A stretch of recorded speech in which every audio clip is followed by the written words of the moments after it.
life. Communication is life. Without it, we are dead to all.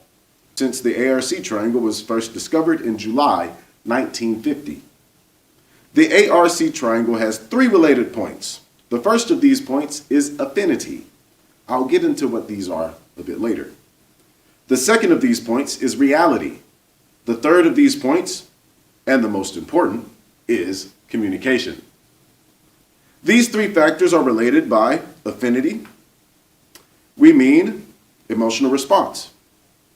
We mean the feeling of affection or lack of it, or of emotion or misemotion connected with life. Now, when I say misemotion, I mean that an emotion that is irrational to the present environment. So, if someone grants you €1,000,000 and you become angry or sad for that matter, and not when I say sad, not tears of joy, but you're actually in grief about this and you're crying. Your heart is broken because you just won €1,000,000. That would be a misemotion because you should be happy about the fact that you just won €1,000,000. So that would be misemotion. So, by affinity, we mean emotional response. We mean the feeling of affection or lack of it, or of emotion or misemotion connected with life. By reality, we mean the solid objects, the real things of life. This podium, this microphone, this book, me, I'm real. These are all things that are very real. By communication, we mean an interchange of ideas between 2 terminals. Now, a terminal would be something that receives and or relays a communication from one point to another. So, for instance, when you go to get your fast food, you go through the drive-thru. There's normally a voice box that you talk to. That voice box relays your order to a lady or a man that's inside taking the order. They receive it and they jot you down and you get your food. That's a terminal relaying to another terminal that is receiving. Now you understand terminals.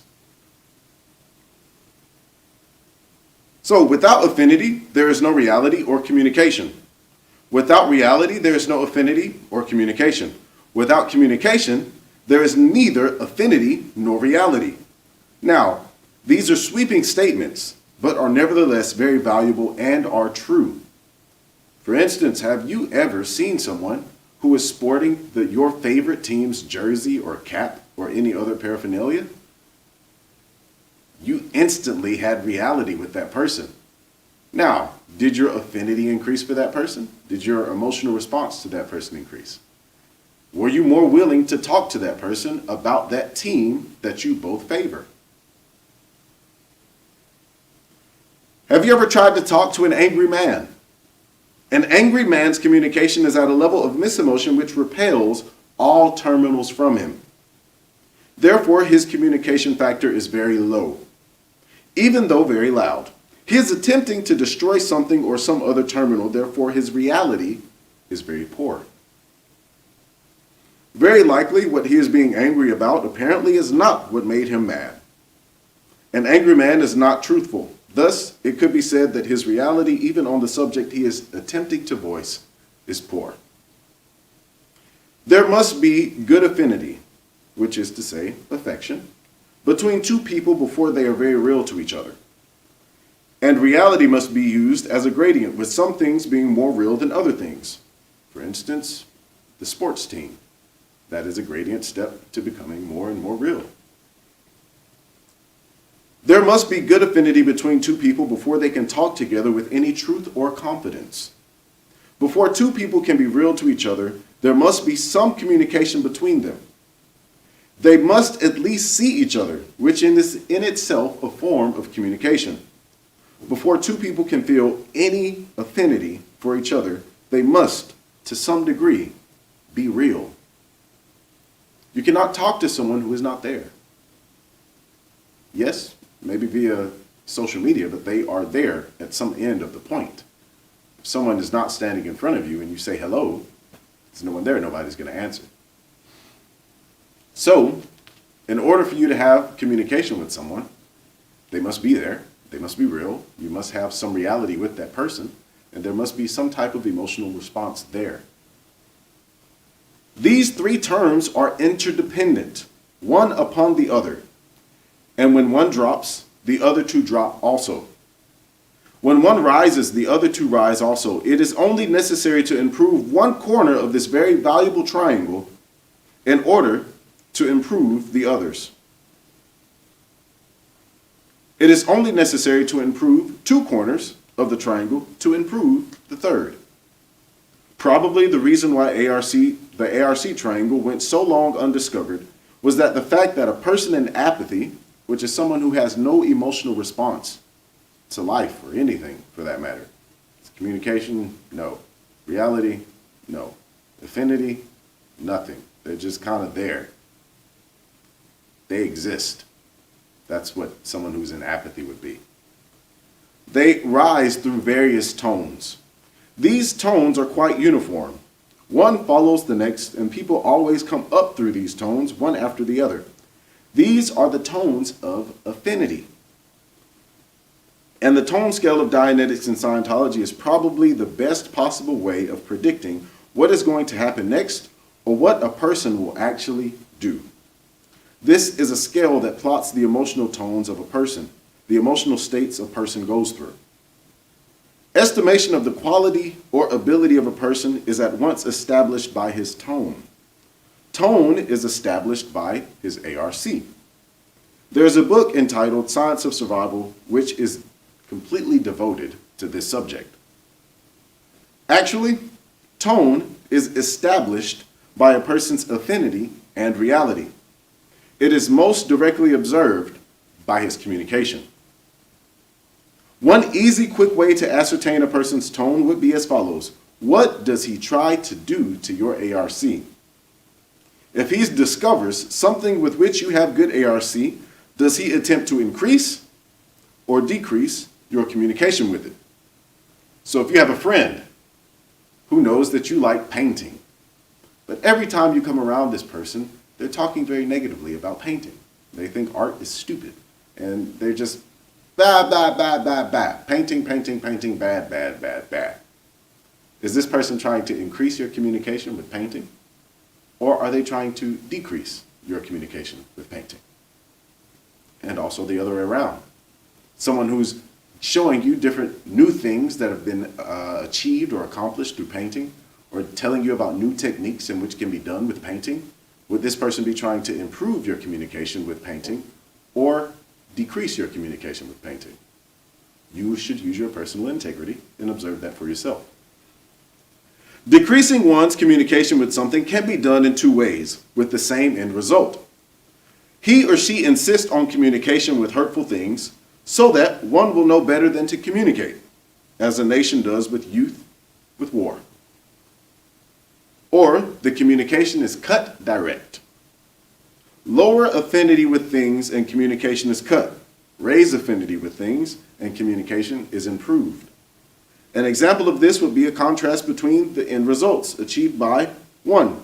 A parent who warns a child about things, and 2. A parent who lets the child get acquainted with things. The child handled the first way will go awry. The child handled the second way will become the better child. Warns the child about things could be expressed as lowers the affinity about reality.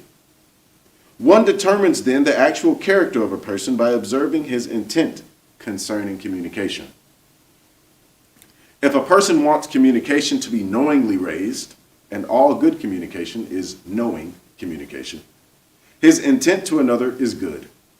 If a person wants communication to be unknowing or lowered, his intent to another is bad. Communication is the clue that is always in sight. By it, one sees the true affinity and reality of the person. When another tries to chop your ARC with something, it's a good thing to decoy him into believing you have ARC with something else, and see how he handles that. He, by cutting away, seeks to make you a victim of his game. It becomes an amusing game when you fully understand ARC. The difference will be, you'll be playing a knowing game, and he will just be dramatizing, which is meant by acting under the influence of past incidents, puppet-like. Many a budding Scientologist has been squelched by someone chopping his ARC with Scientology, when in actuality, it was merely someone chopping his ARC. Communication is the clue. If you can handle communication in or out, you can win. For more information about communication and the various tones, read Sounds for Survival. It will help you improve your communication and better understand others. In fact, the wisdom contained in that book will provide you with methods to improve every aspect of your life. Now, how can you use personal integrity and with communication as life? These things go hand in hand, and I hope that you will try to improve your affinity, your communication, or your reality with someone that you're close to, or to mend a relationship that has been broken. All you have to do is improve one to improve the other two. Now, on to the announcements. The days have been beautiful, and with that, there are a lot of picnics, and people are out and communicating as they should. But there is something that our volunteers saw that was needed to be done, and that was a cleanup. A few volunteers went out yesterday and cleaned up 6 bags of rubbish and a lawnmower from the River Daughter right behind us. Fair play to them. Now, remember that you too can safeguard and improve your immediate surroundings. Why wait for someone else to do it when you can? Tuesday, the Vincent Kelly will be delivering a webinar entitled The Key to Self-Esteem. So if you or someone you know is dealing with not feeling like their best self or is regularly making less of themselves when you know that they are truly a diamond in the rough, then bring them to the webinar Tuesday at 8 p.m. The Stephen Leeson Show every Friday will be hosted every Friday at 7 p.m., having a special guest each week and live entertainment and an interview with the guest. If you would like to view this, you can find it here on this page at 7 p.m. Friday. Now, for next Sunday, It Takes Two to Tango, waltz, salsa, as well as most other dances. And also, it takes two to communicate. So, next Sunday we'll be going into how communication takes place between two people. What are the things that happen that make communication fail between two people?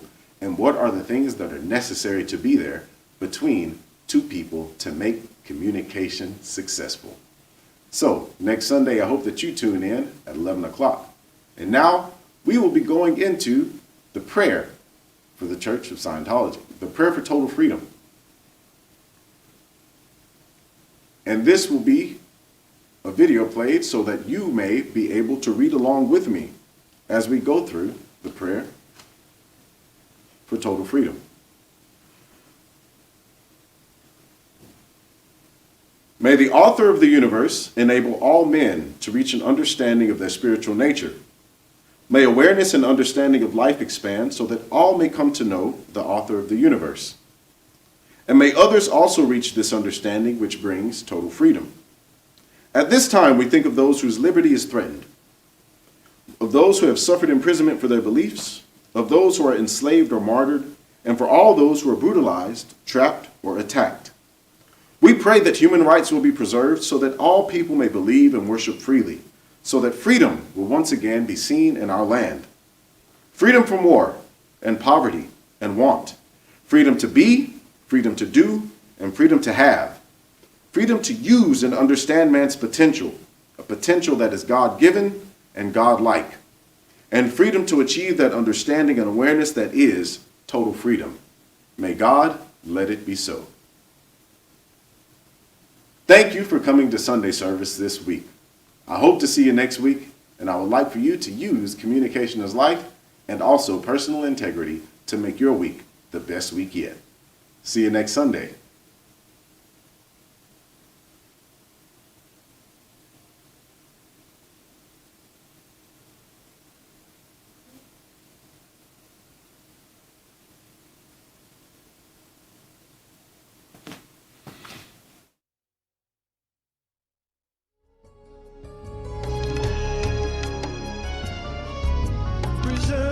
trust you and follow them.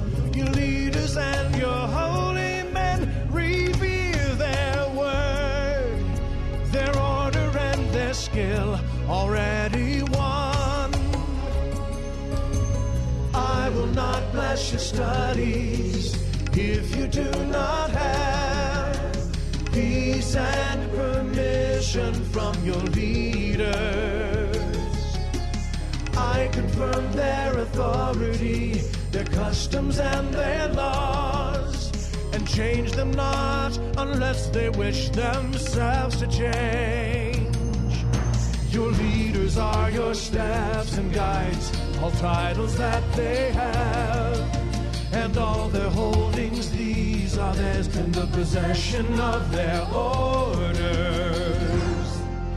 For this is no revolt, no revolution for the malcontent we follow, newly taught in a path so old it starts with time, which has no end or start, and on